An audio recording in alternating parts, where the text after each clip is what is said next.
cannot say the truth anymore. Because I'm still waiting for Bishop Kuka to go for 30 days punishment, for Bishop Honor to go for 30 days punishment, for whoever has blessed any Ipob person to go into 30-day punishment. Now they're trying to insinuate Mbaka is sponsoring a terrorist group. Which Mbaka? Even after that, I blessed Nnamdi Kanu. Till today, I've not spoken with him. Look at my hand on the altar again. I don't know him, but he's a man to be blessed.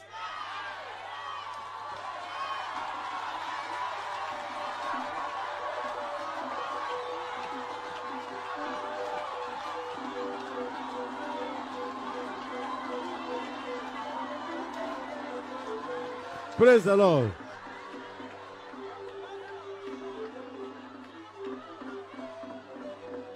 I cannot curse somebody God has blessed, or bless somebody God has cursed. Praise the living God. I don't understand them.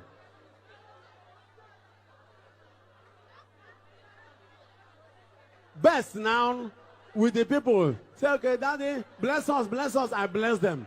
I thought they have gone back with his group, they left. After he called me and said, some people are moving with their vehicle down to Bishop's house. I asked him to rush and stop them. My junior brother, OC, was almost lynched that day. They beat him to the level of unconsciousness, almost.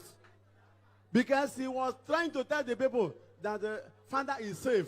Father went for prayer. Say, they called him Sabo, Tawai. That nobody.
Bisi madala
Hospital and price oxygen. You will know how much you are owing God. You are owing Jehovah.